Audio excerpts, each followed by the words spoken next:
हमने जब शो शुरू किया था तो फैसल ने कुछ मुझे उम्मीदें दिलाई थी कि he has a surprise for me. I am wondering, show is about to end in a while, but where is that surprise, Faisal? भाई वो सरप्राइज अब हम बात करके क्यों ज़ाया करें. सरप्राइज का वन लाइनर ये है, अगर आपको वीकेंड क्योंकि आ गया ना, तो वीकेंड का अगर मज़ा उठाना है तो गाड़ी लेनी है 2 घंटे दूर और डॉल्फिन जाके देखनी है. अब ये सब कहाँ हो रहा है, क्या हो रहा है, दिखाते हैं आपको. दिखाओ.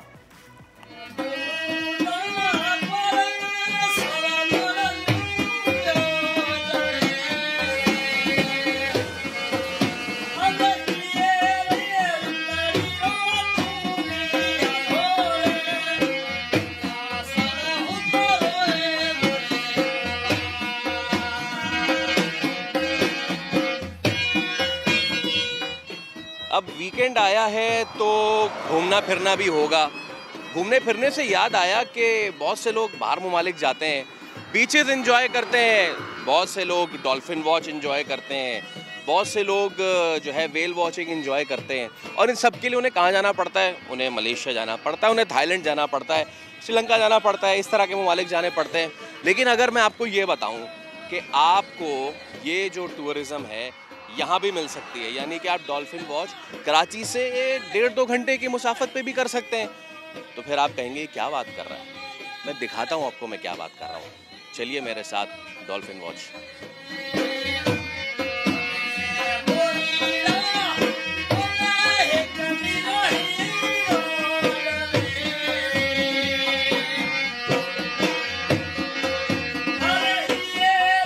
घने मैंग्रोव्स में किश्ती रानी करना,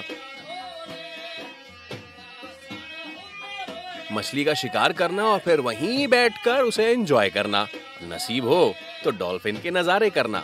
भाई ये सब हो करना तो इंतजार नहीं करना, सीधे गाड़ी पकड़ना और केटी बंदर की हजामड़ो क्रीक पहुंच जाना. मन लागो मेरो यार बकीरी में, मन लागो मेरो यार बकीरी में. ये है हजामड़ो क्रीक, सिंध डेल्टा में मौजूद क्रीक्स में से एक, जो समुद्री सयाहत के लिए एक बड़ा मौका है. कितना बड़ा मौका? इस बात का अंदाजा इसी से लगा लें कि अभी हमारा आधा सफर ही हुआ था और हमें दिख गई यहाँ की जलपरियां, हम्पबैक डॉल्फिन्स. ये 2 अक़साम की डॉल्फिन यहाँ पाई जाती हैं जो रिपोर्ट हुई हैं. वो एक हम्पबैक है और दूसरी बॉटल नोज है. और ये एक अच्छी अपॉर्चुनिटी है for educational and eco tourist activity. अब धूप इतनी है इसलिए मैंने ये ढाठा बांध रखा है, लेकिन इसको हटा के गुफ्तगू करने की कोशिश करते हैं. सो द थिंग इज़ के ये है वो क्रीक एरिया. मेरे पीछे हजामड़ो क्रीक है और भी बहुत सारी क्रीक्स हैं. यानी कि आपको अगर कायाकिंग करनी है, फ़िशिंग करनी है, स्पोर्ट्स फ़िशिंग करनी है, इसके साथ साथ आपको बर्ड वॉचिंग करनी है, डॉल्फिन वॉच करनी है, वो सब यहाँ पे हो सकता है. लेकिन वो होता नहीं है. ये इतनी बड़ी अपॉर्चुनिटी है इको टूरिज़्म की, हम क्यों $100-200 दे के बाहर मुल्कों में ये अपॉर्चुनिटी उसको अवेल करें? हम अपने मुल्क में क्यों नहीं कर सकते? थोड़ा सा हम सफ़र करते हैं, फिर एक जगह रुकते हैं और एक्सपर्ट्स की राय जानेंगे. तब तक आप भी मौजों का मज़ा उठाइए.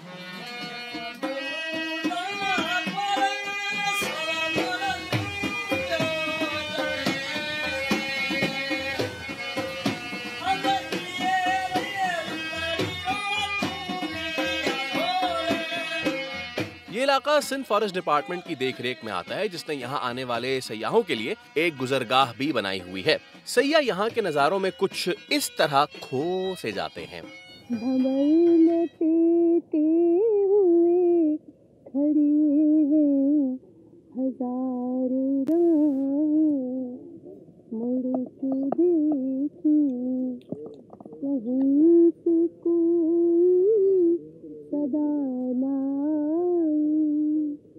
भाई भंवर में फंसे हों या फिर ना फंसे हों इसका तो मुझे पता नहीं, लेकिन लोग यहाँ आके यहाँ के शहर में ज़रूर फंस जाते हैं.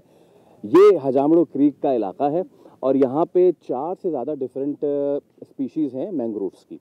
ये तो हो गई टेक्निकल बात, लेकिन आप सिर्फ अगर जमालियाती ज़ौक़ रखते हैं और अगर आपको फितरत के हुस्न जो है वो बहुत ज़्यादा अट्रैक्ट करता है, तो ये जगह क्या आपको अट्रैक्ट नहीं करती?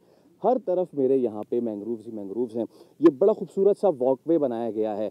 इसका मतलब ये है कि अगर हम चाहें तो हम जो इको टूरिज़्म है, जो कोस्टल टूरिज़्म है, उसको पूरी तरीके से ना सिर्फ प्रोमोट कर सकते हैं बल्कि हम उससे बहुत फ़ायदा उठा सकते हैं। और मेरे पीछे आप देख रहे हैं वॉकवे इतना ज़बरदस्त बनाया हुआ है, क्या कुछ नहीं है यहाँ पे। जो बर्ड वॉचर्स हैं वो सुबह सुबह यहाँ पे आके उनको इतनी स्पीशीज़ मिलती हैं जिसकी सोच नहीं है। और डॉल्फिन तो खैर अपनी जगह है ही।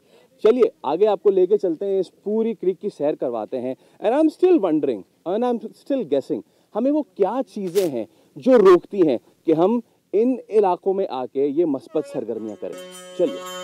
मन लागो मेरो यार फकीरी में, मन लागो मेरो यार फकीरी में। अगर यहाँ ये गुजरगाह बनाई जा सकती है तो क्या मजीद सहूलियात भी मुहैया की जा सकती हैं? इस सवाल का सिंध महकमा जंगलात के DFO शहजाद सादिक ने कुछ यूँ जवाब दिया। इको टूरिज्म का बहुत बड़ा पोटेंशियल है यहाँ पे। जैसा कि आपने देखा, यहाँ बहुत खूबसूरत जंगलात हैं मैंग्रोव के, बहुत अच्छी बायोडाइवर्सिटी है यहाँ पे। लोकल जो फ्लोरा है, फाना है, वो बहुत खूबसूरत है। क्रीक्स का जो सिस्टम है वो बड़ा आइडियल है और उसके लिए ऐसे इदारों को आगे आने की ज़रूरत है जो इको टूरिज्म में एक्सपर्टीज रखते हैं। अब ये तो वही मामला हो गया कि बिल्ली के गले में घंटी कौन बांधे।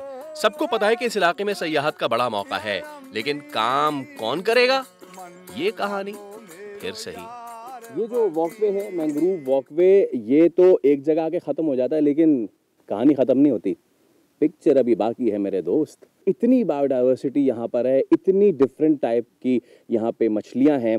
और सबसे अच्छी बात यहाँ की है कि ये जो मैंग्रोव्स हैं, जिनको मुकामी ज़बान में तुमर कहते हैं, जब इनके पत्ते जर्द पीले होके गिरते हैं तो मछली की खुराक बनते हैं और वो इंटर्न मछली यहाँ के माहीगीरों का जरिया माश बनती है।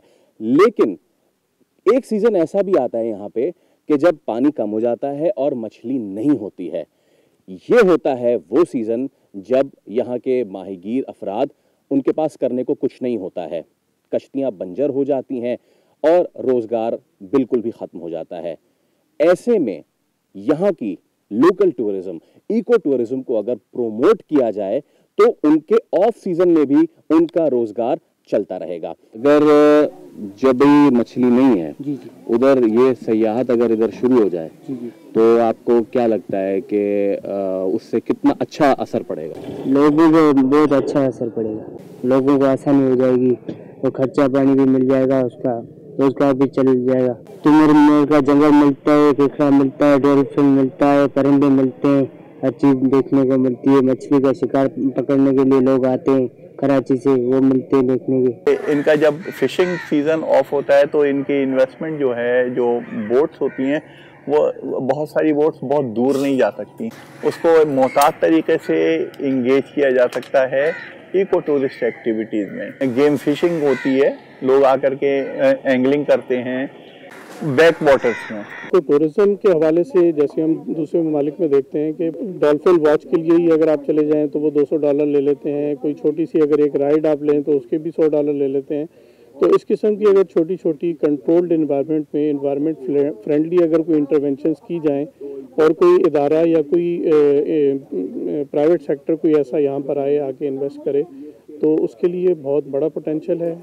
हजामड़ो क्रीक सयाहों के लिए न सिर्फ दावत नज़ारा है बल्कि यहाँ की लोकल कम्युनिटी के लिए रोजगार का एक बहुत बड़ा जरिया है, जहाँ आधे साल तो यहाँ की माहीगीर आबादी मछली का शिकार करके गुजारा करती है।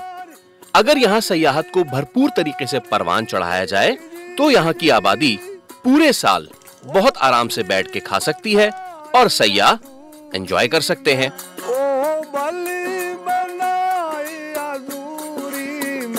मन लागो मेरो यार फकीरी में, मन लागो मेरो यार फकीरी में।